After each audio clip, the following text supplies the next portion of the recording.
Hello, welcome to Learn to Thrive with ADHD. My name is Mandy John. I'm an ADHD coach. We're going to help you create your own routine, one that works. I know a lot of times those of us with ADHD, we start to create routines and then we kind of fall off, right? This is going to be the simple way to create your routines. In this video, we're going to do how routine improves your physical and mental health, types of routines, common mistakes when creating and following routines, and what to expect and how to succeed. You can get the freebie that goes with this. It's your perfect routine workbook. I recommend you get that when you're creating your routine. Like I said, I'm an ADHD coach. I'm a mom of 3. I have hyperactive ADHD. I was diagnosed about a year ago, but I knew since I was about 25 years old that I had it. I was teaching in a classroom and there was a little boy exhibiting all of the same behaviors that I always did all my life. That's how I learned. But I didn't do anything about it. I didn't get any help, and that caused a lot of problems. So get help. Besides coaching, I run a brick and mortar business. It's a gym here in our town. My favorite thing to do is to coach people to become a person that does what they say they're going to do. That is what I always knew was the key to everything that would solve my overwhelm and my anxiety and the difficulties in life. Was if I could just do what I said I was going to do, then that would fix everything. And now that's who I am, and that's what I help people to be. So, mental health. How does routine help your mental health? It reduces your stress. Your decisions are made ahead of time. You know what to expect. You can have more joy, fun, and play in your life. I was just working with a client today, and we were talking about that. Like, how do you add joy to your life? And that was a big question for this client. And that is something you might consider yourself. And you will be more proud of yourself. You cannot be mentally healthy without routine. That's from Jordan Peterson. And when I heard that for the first time, it struck me. I really thought about it and I'm like, where do I have routine in my life? This was not too long ago. I had been working on my time management and it was difficult. And it is challenging at first, just so everybody knows. You can check out my time management video. Maybe I'll add a card here in this video. But now I have added routine into my life, a morning routine, a cleaning routine, a work routine with both my coaching and my gym, and an evening routine, a routine when I come home from the gym and start dinner. How can you add that routine into your life to just make your time management easier? If you don't manage your time, that's okay. Routine, I always tell my clients, we start with habits, then we go to routines, and then we manage our time. So that might be where you're at. I like to meet everybody where they're at. It improves your physical health. You will get better sleep. You'll be more consistent with your exercise. You'll eat healthier. You will hydrate more often. You'll be able to relax. What are the types of routines? There's a wake-up routine, a sleep routine, getting ready for the day, exercise, cleaning and chores, your work or your business, meal times, fun and relaxation, care for people, like maybe you're taking care of children or caring for your parents, taking care of your animals. Is there a routine for taking out the dog? Is there a routine for taking care of your cats? There's a routine for certain times of day. There is a routine for certain days or weeks or months. I'm sure you can think of more types of routines. How do you create a routine? Number 1, find the problem. Where are you stressed in your day? Are you late to work? Do you have a hard time getting going in the morning? Do you have a hard time sleeping? Do you come up against, this was one for me. At my gym, I didn't have any kind of routine for doing my work. And so I sat down with my husband and we discussed what needed to be done in the office. I wrote it down on a Post-it, and that is my routine for work now. Now, everything I get done after those things is just gravy. I actually have an order that I will do it in. Where are you finding a problem? For me, the problem was I would get in there and I would feel stressed, not knowing what to do, or I would just kind of put out whatever fire was happening. So keep it very simple. Like I told you, my routine for that is just on a Post-it. It's just a few things. Keep it very simple, especially at first. If you're just implementing routine, or if you're just implementing a routine for a certain time of day, keep it very simple. Expect the pain. It's going to be difficult at first. It's going to be challenging at first. And pretty soon you'll do it enough times that you won't even think about it. That's the importance of routine. And I don't know if that'll come in the slides, but I'm going to tell you now. The prefrontal cortex, where we have the problem, right? If you have ADHD, you don't have the same activity in your prefrontal cortex. And that's the manager in our brain. It's what helps us adult. It's what helps us do the things we need to do. Stay organized, prioritize, start on tasks, be motivated. So what routine can do is take the manager out of the picture. So you no longer need the manager in your brain. You bypass the manager by doing the routine enough times that it just becomes habitual. So this can create motivation. What does that mean? I don't enjoy cleaning my house, but I have a routine for cleaning my house. Again, we're kind of bypassing motivation. That's probably a better way for me to put it. That's what I should have said here. We're bypassing motivation. I don't have to be motivated to clean my house every morning at the same time. It's just something I do. It's just automatic. Okay? Not at first. Remember, expect the pain. You're going to notice and celebrate. What some of my clients do and what I did myself is I would only see what wasn't done. So say you have a routine to clean your house, like the example I was giving. I give myself a certain amount of time to do it, and sometimes some things are not finished, and that's okay. I have something else that I need to do next, and I just move along and leave that thing undone. That will drive a lot of people crazy. And I'm not saying you have to do that with your routine. You could finish what you're doing, but oftentimes somebody will do something, they'll complete a task or they'll complete part of a task, and they'll only notice what wasn't done instead of noticing what they did and really celebrating and telling yourself, good job. That looks really great. You can even do this with someone else. Number 6, be your own best friend. And this is where you're going to talk kindly to yourself. You're going to celebrate yourself, like we said in the example above, but you're going to speak kindly to yourself about your routine. You're going to set up a routine that you like. That's another thing I mean by be your own best friend. Set up a day you want. Set up a routine you like. If you think routine is boring, don't make a boring routine. What does your brain want? It wants to seek pleasure, avoid pain, and conserve energy. The reason this is important is because when we try to do something or we try to do something new, your brain's priorities are to seek pleasure, avoid pain, and conserve energy.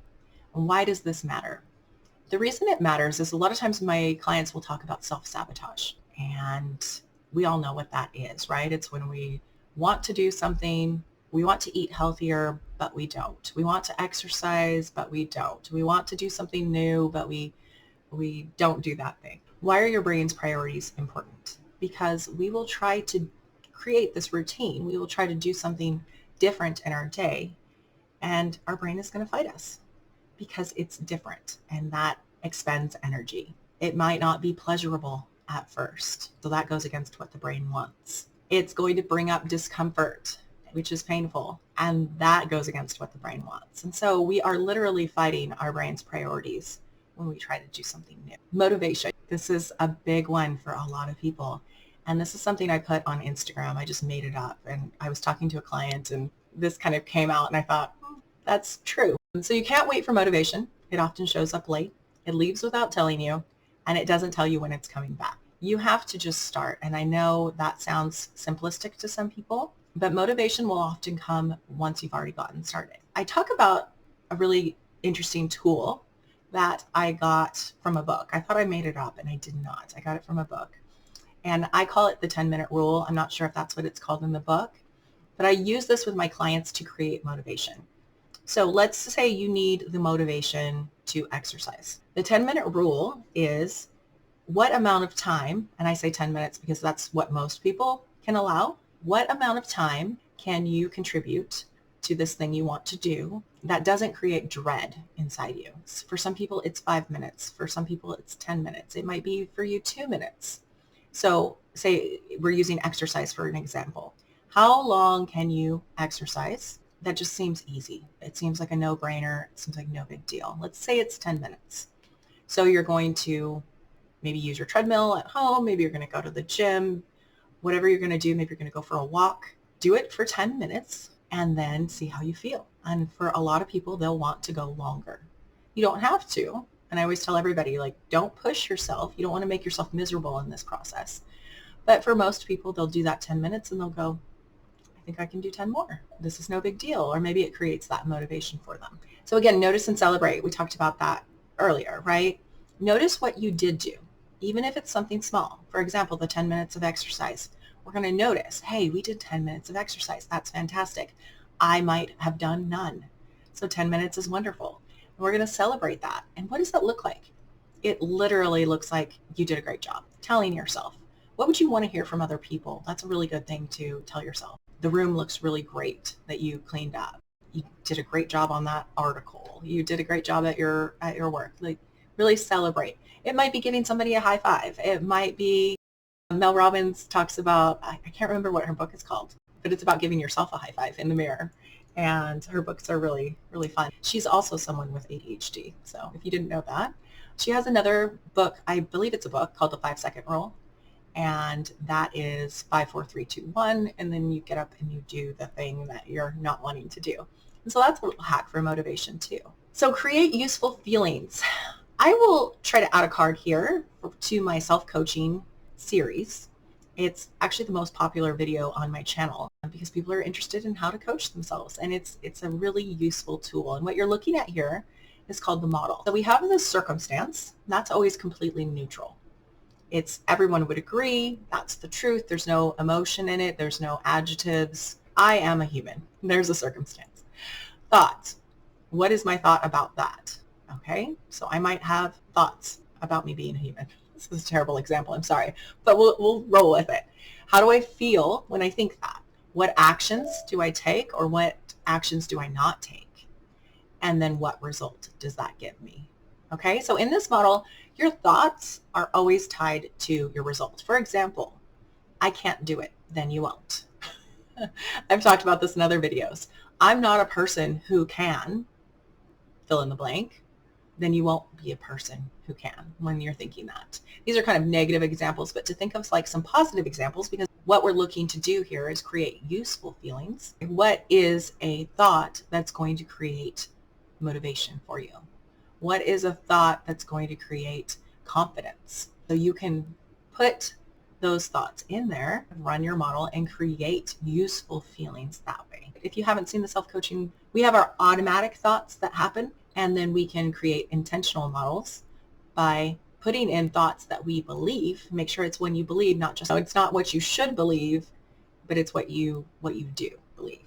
So we're going to look for the obstacles, and we're going to create strategies. What problems will you run into, and what are the solutions? So think of an exercise routine, since we used that as an example earlier. Do you have clean exercise clothes? There's a possible obstacle.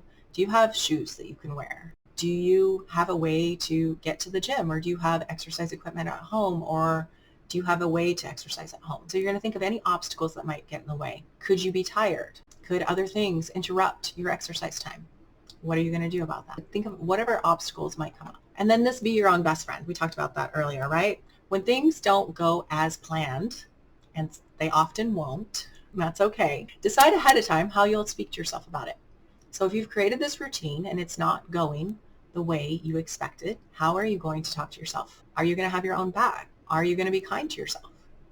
If someone you cared about came to you upset with themselves about what you're upset with yourself about in this example, what would you say to them? Think of it that way. Sometimes we're really hard on ourselves.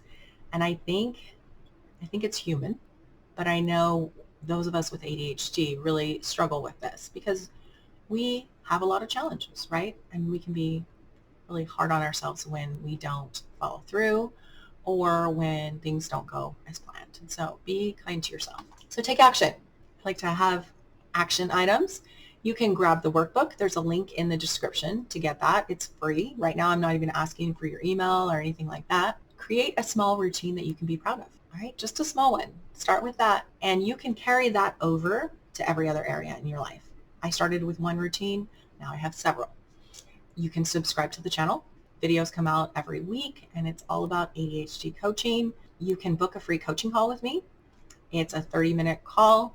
It's no big deal. You don't need to be nervous about it. It's going to be very casual. You're going to be very comfortable. I'm going to ask you some questions about your history, about what your challenges are, and everybody leaves with at least 2 tools that they can apply to their life right then. And you can apply it to group coaching. We are taking, I know this is going to be watched at any time, but in the real time that we're in right now, I am taking applicants for June group coaching, and that is going to be triple your time. So it's going to be all about time management. So that's one way to work with me. You can also work with me one-on-one, And that is like a deep dive into your goals, what you want to make happen, what challenges you're having.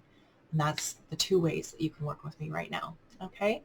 So either way, you can book that free call with me, or you can go ahead and in the link in the description, you can apply to group coaching and I will send you the information that you need. Thank you guys. I appreciate you being with me again. I hope this was helpful. If it was, leave a comment. Let me know if you created a routine. Let me know what routine you want to create. All right. Thanks. See you next time.